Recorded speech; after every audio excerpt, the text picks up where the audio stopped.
All right, y'all, I'm about to make some ginger tea and then spill the tea on my pregnancy because I know y'all want to know my business. Y'all can get this pregnancy tea. Come on.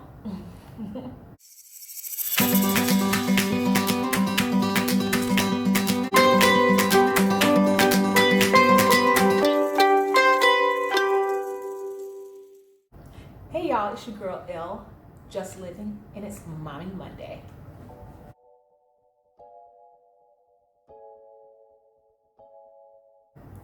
Okay, so I'm about to make some tea while I spill some tea. Now, I posted on my social media basically asking you what kind of questions would you want to know about me being pregnant and abroad. And honestly, it's a learning experience, okay? Because this is my first kid. I really don't know how it feels to be pregnant in America. Okay, you see the belly? I'll show you later. Anyways, let alone being pregnant in another country and going through this whole process. So it's a learning experience along the way. And I'm not at the end yet. All right, so I'm gonna answer some of the questions while I make my I guess it's my newly decided favorite tea, ginger tea, okay? So let's get into it. Ooh. Okay, I decided to sit down to spill this tea because the camera angles weren't working for me. I'm trying to make tea and stand up. It's just not working, okay? So we're gonna do this. Hopefully too much of my head isn't chopped off, but hey, we'll work with it. You can see this face and get into this tea I'm about to make. All right, so first question. Well, this is my ginger.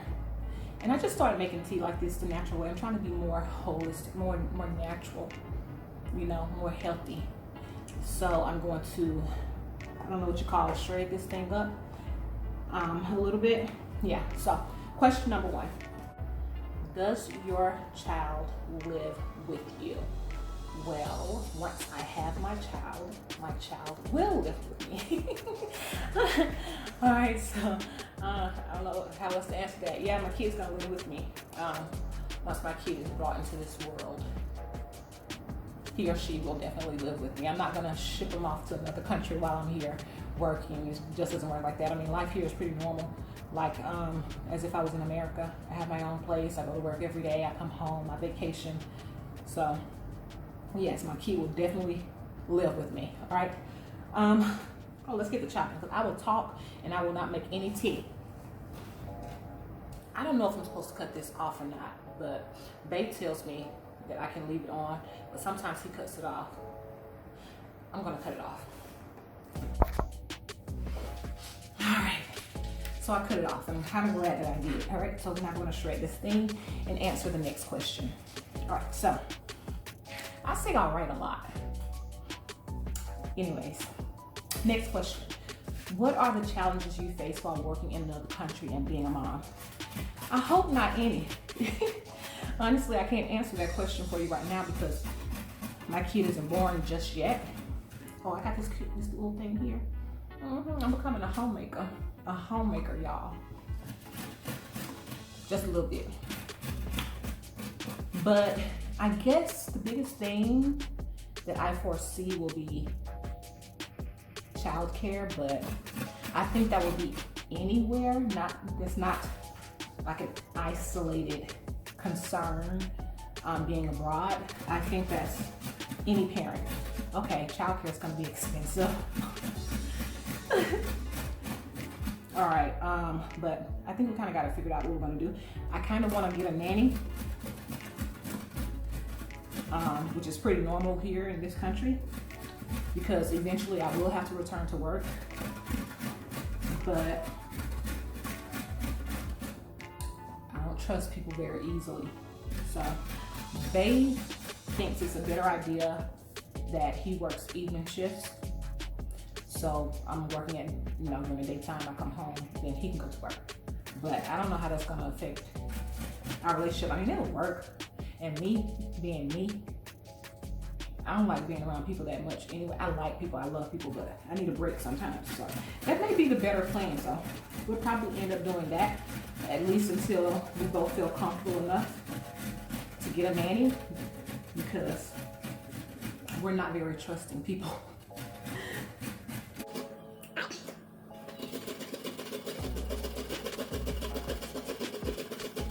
This is hard work.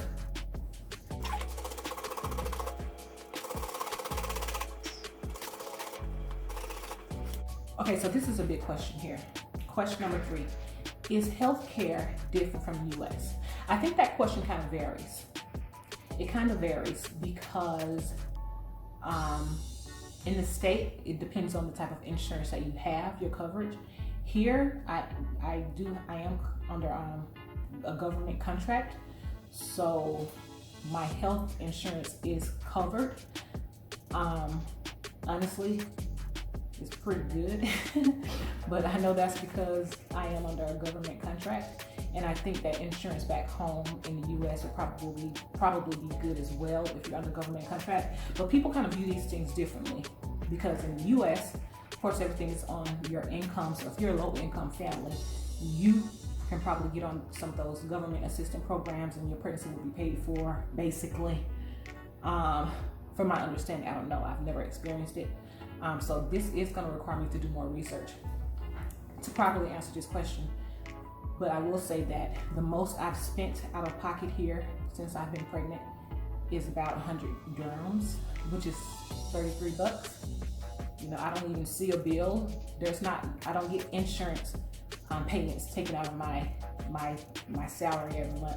Like back home, you know, you get your check and you see all these deductibles for medical insurance and life insurance. I don't get those deductibles. It's covered under my contract. So I get my full salary every month with no deductions. That's a bonus. I really appreciate that. You really never know how those things really cut up into you. They cut out the guts of your check in the U.S. for all this stuff. And half of these initials, you don't know what the hell they stand for, but you're paying for it. I don't see none of that here. And I believe the only time I paid the first time, the 100 dirhams I paid the first time was because it was my first visit and they had to run my insurance and everything. But after that, I've paid for nothing. Everything's been covered. Medications are super cheap, and I get my meds. I re-up every month, and I may pay like 14 dirhams. So divide that by 3.67, and that'll give you your US dollars. So what is that, about $3-4 a month for my meds? And it's 3 different meds that I'm currently on. That's what I got. Good enough. Now, I like to add a little lemon in there, so I'm gonna push this aside and get ready to squeeze my lemon because fresh is the best. Just one lemon. I like to see the whole lemon. They use this half lemon. I like lemons.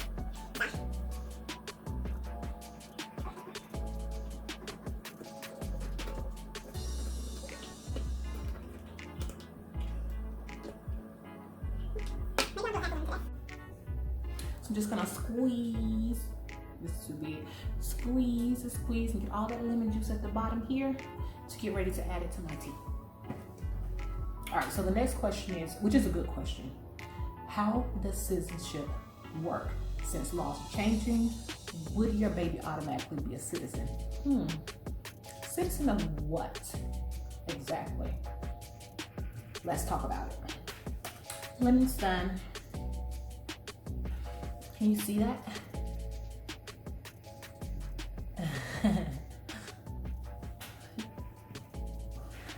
Mess made. All right, so let's get this water boiling, and then we're going to get into that citizenship question. I think it's ready. I'm just going to add my ginger to the cup. I used to put the ginger directly into the kettle, but it makes such a mess and it's so hard to clean out. So I just put my ginger right into my mug nowadays. What do you like? I like lime.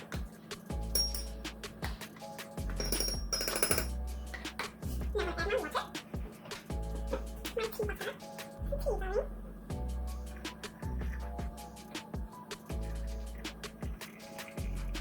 Smells so good. And lemon juice. As much as your heart desires. Of course, I use some milk.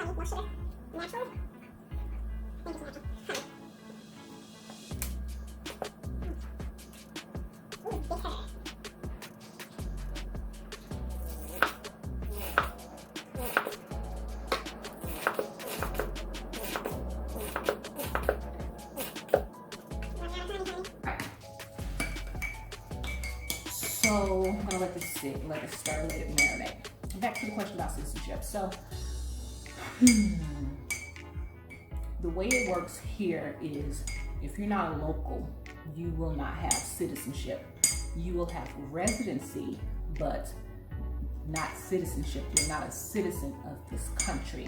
So basically my child will be born and we will choose the citizenship of the mother or the father.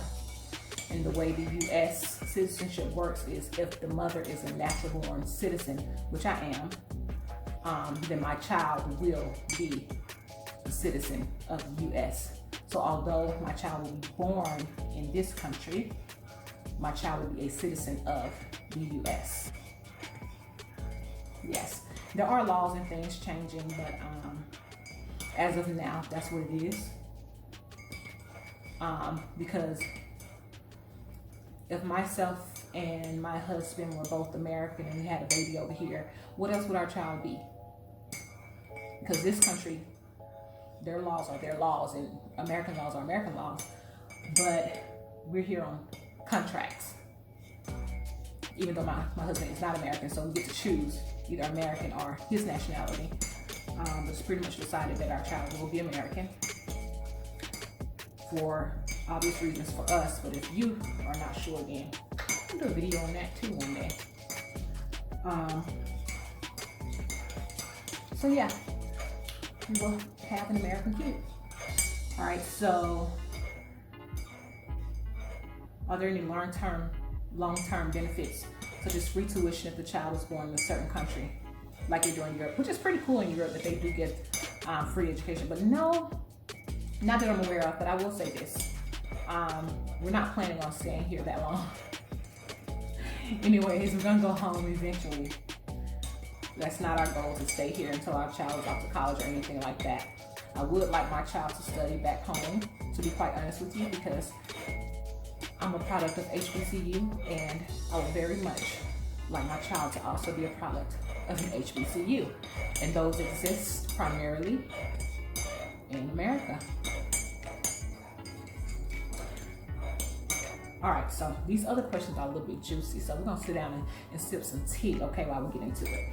Let's move. Okay, so we had to move this conversation to the sofa, all right? So, next question. So we talked about childcare. Someone else asked about childcare access. So it's pretty much the same as back home. You can get a nanny, or you can, they do have childcare centers, but just like back home, they can be quite expensive. I have friends who've had children here, and that's the biggest thing. I will say that most people that I know, a lot of people that I know, choose the nanny route because it's, you know, one-to-one. But at the same time, some people choose the actual childcare facilities because, you know, it's 2020. You have the cameras inside. I can just pick up my phone, log in, and see what my kid is doing. So the childcare is very similar. Childcare is very similar to, you know, back in the States. So price and all, it's expensive.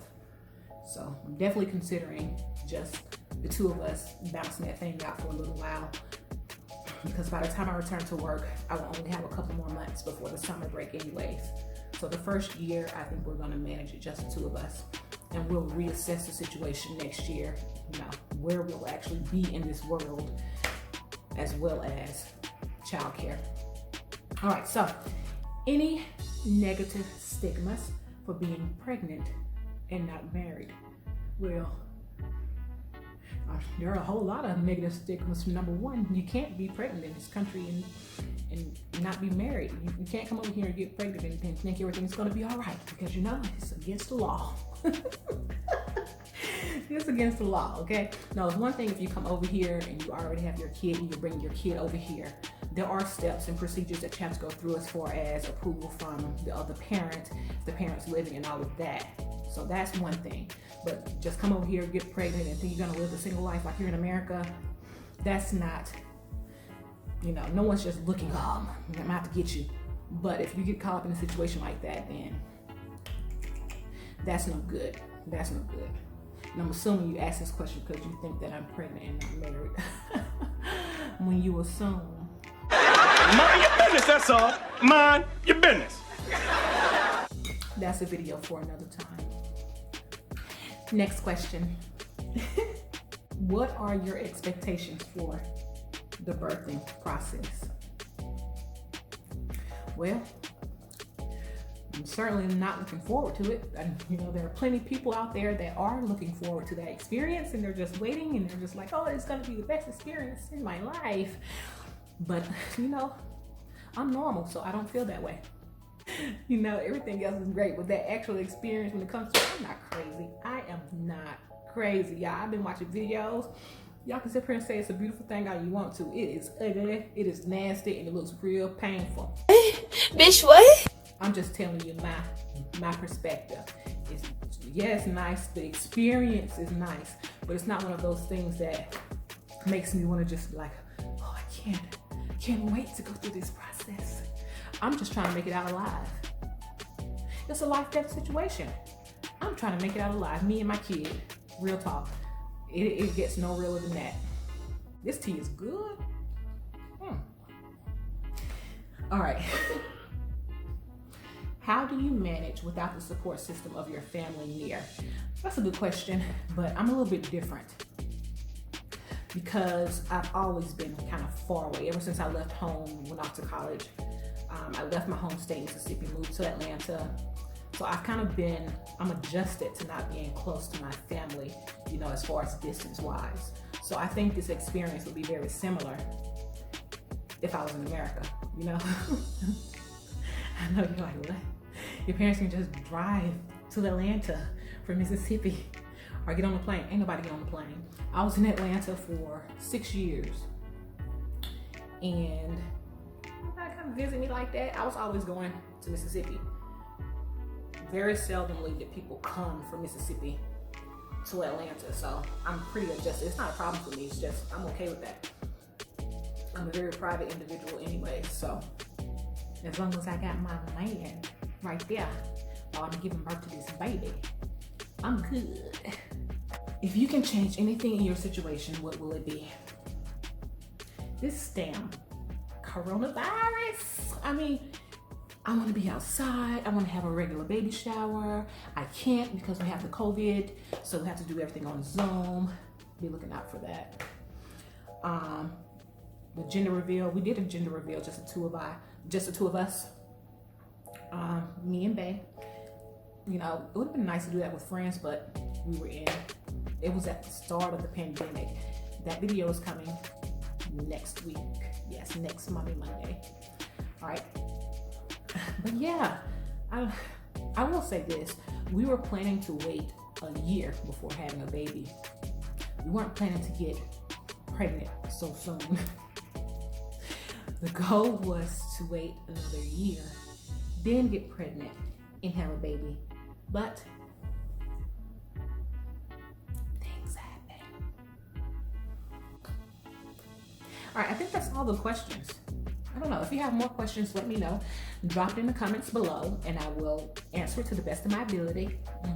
Those 2 questions I'm going to research. Those are good questions about tuition and things of that nature, like benefits for being born here. Definitely won't be a citizen, but what benefits are available, if any. But I kind of highly doubt it because I'm on a contract here. It's not like I'm living here, for long term or anything like that, a permanent resident. You know what I mean? I'm still quite temporary. And the other question about the cost, the healthcare costs, but I kind of told you I don't really have a lot of healthcare costs because of the type of contract that I'm on here versus back home. But back home, everything would kind of vary based on your job, the type of insurance that you have, and all of that. So it's different. Some countries you do have those special benefits, like in Canada or in the UK, where healthcare is pretty universal and very affordable, if not free. We don't have that in America,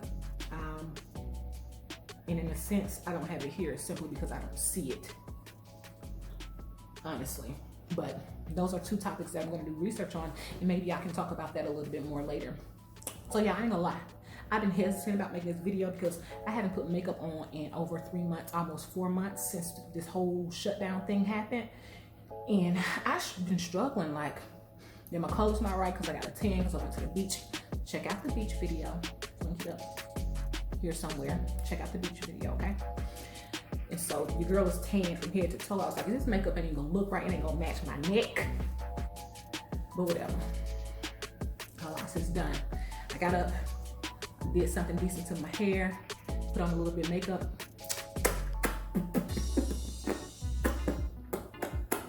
And we got it done. Alright, so go ahead, comment, like, subscribe, share. If you have any more questions, drop them down below in the comments. It's your girl L, just living, and I'm out. Love ya.